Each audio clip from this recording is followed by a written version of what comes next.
Welcome to SPR Media wax.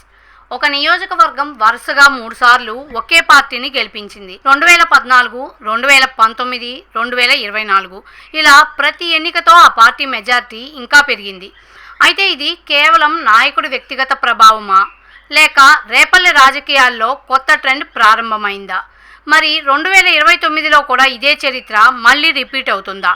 ఈ నేపథ్యంలో మా ఛానల్ ప్రిపేర్ చేసిన 2026 పొలిటికల్ అనాలిసిస్ని ఈ వీడియోలో మీకు అందిస్తున్నాం. అదేంటో మీరే చూడండి.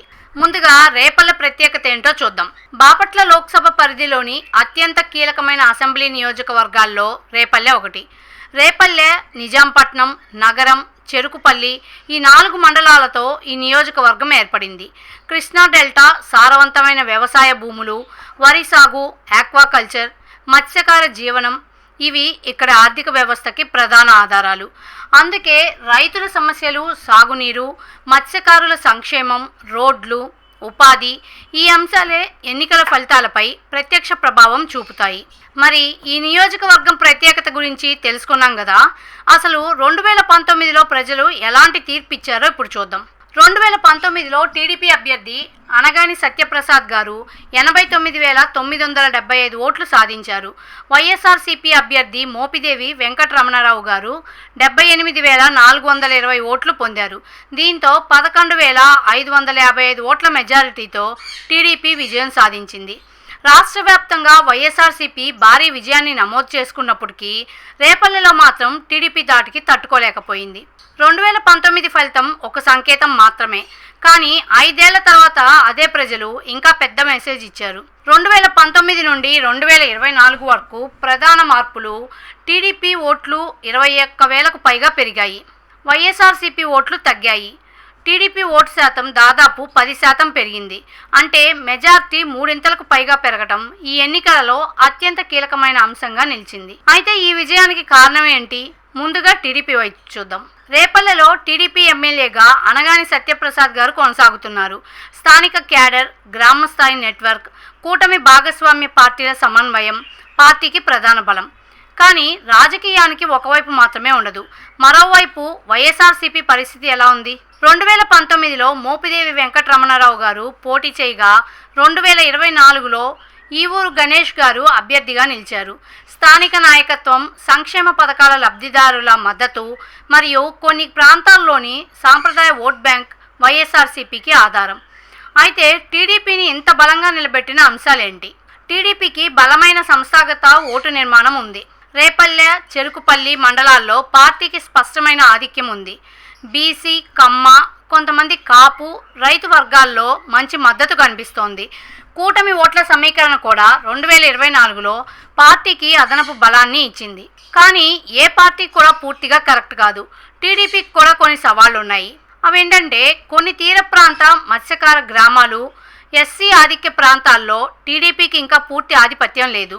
స్థానిక సమస్యలు, అభివృద్ధి ఆలస్యం అవడం లేదా అభ్యర్థి ఎంపికలో మార్పులు భవిష్యత్తులో ప్రభావం చూపే అవకాశం ఉంది. అదే సమయంలో వైఎస్ఆర్సీపీకి ఇప్పటికీ కొన్ని బలమైన అవకాశాలు ఉన్నాయి. వైఎస్ఆర్సీపీకి సంక్షేమ పథకాల ప్రభావం కొన్ని ఎస్సీ గ్రామాల్లో ఇప్పటికీ కనిపిస్తుంది.